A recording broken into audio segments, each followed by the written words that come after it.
Bonjour, je suis Émile Hubert, journaliste en Info du Nord. Je vais poser quelques questions au sujet de la vaccination et de la Covid-19. Tout d'abord au docteur Thomas Hubert et ensuite au docteur Iva Georgieva. Bonjour docteur Hubert. Bonjour Émile. Je vais vous poser quelques questions au sujet de la Covid-19 et des animaux. Je t'écoute. Est-ce que les animaux peuvent attraper la Covid-19 ? C'est une très bonne question. Les animaux peuvent attraper la Covid-19 et il y a des animaux qui sont un petit peu plus prédisposés, donc qui ont plus de risques de l'attraper. Le chat, les félins en général, donc les tigres et les lions, et puis les visons et les furets. Tu en as entendu parler sans doute récemment. Donc oui, c'est tout à fait possible qu'ils l'attrapent. Et d'ailleurs, la maladie vient des animaux, tu le sais. En Chine, elle vient des animaux. En plus, les coronavirus sont très très connus chez les animaux depuis des dizaines d'années. Donc oui, c'est tout à fait possible. D'accord. Peuvent-ils la transmettre à des animaux ou aux personnes ? Alors ça, c'est une question pour laquelle la réponse est difficile parce qu'on ne sait pas trop. Ce que l'on sait, c'est qu'il y a des gens qui ont transmis la maladie aux animaux. Dans l'autre sens, on ne sait pas si c'est possible. Mais la question est toujours bonne à être posée et on espère avoir une réponse très rapidement. Bonjour monsieur l'adjoint-maire. Bonjour Émile. Je vais vous poser quelques questions au sujet de la vaccination et de la Covid-19. Dis-moi. Pourquoi les salles de sport sont-elles fermées ? Les salles de sport sont fermées parce que le gouvernement considère qu'il y a une forte transmission du virus dans les milieux qui sont fermés et dont font partie les salles de sport. C'est pour cette raison qu'elles sont fermées encore jusqu'à ce que l'épidémie se calme un petit peu. D'accord. Est-ce que la mairie participe à la vaccination des personnes âgées ? Alors à l'Anversar, effectivement, on a décidé de participer à la vaccination avec mes collègues.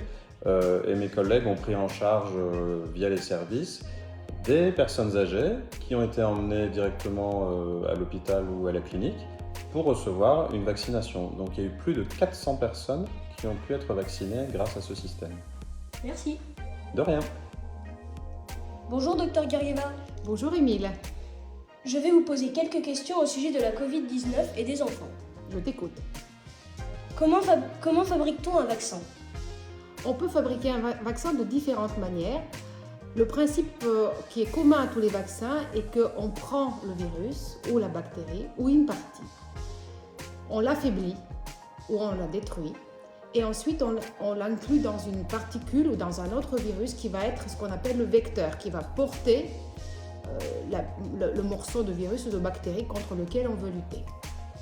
De cette façon-là, une fois qu'on l'injecte dans le corps ou qu'on l'introduit dans le corps, parce que ça peut être aussi des vaccins qui se prennent par la bouche, eh bien, on ne va pas avoir la maladie, mais notre corps va reconnaître cette partie du virus ou de la bactérie contre lequel on veut lutter et va développer ce qu'on appelle une immunité, c'est-à-dire des anticorps qui sont des petits soldats qui vont lutter contre l'infection qu'on veut éviter. Ça s'appelle l'immunité.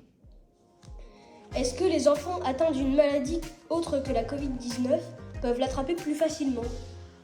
Les enfants atteints de ce qu'on appelle nous d'une maladie chronique, c'est-à-dire une maladie qu'ils ont tout au long de leur vie, ne sont pas plus fragiles et heureusement parce qu'ils sont protégés par leur jeune âge. Donc nous n'avons pas plus d'enfants malades de la Covid-19 quand ils ont une maladie chronique par rapport à ceux qui sont en bonne santé. Les enfants peuvent-ils transmettre la Covid sans être malades ?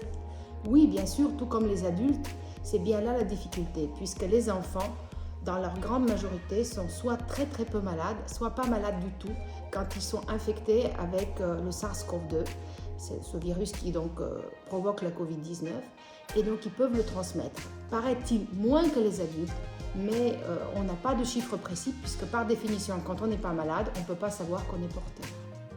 Y a-t-il beaucoup d'enfants qui font une forme grave du virus ? Eh bien non, ça c'est la bonne nouvelle. De toute façon, il n'y a pas beaucoup d'enfants qui sont déjà malades du virus SARS-CoV-2 et encore moins d'enfants qui fassent une forme grave et qui doivent être hospitalisés. Donc nous sommes rassurés, le jeune âge protège, c'est le facteur le plus puissant de protection contre cette maladie.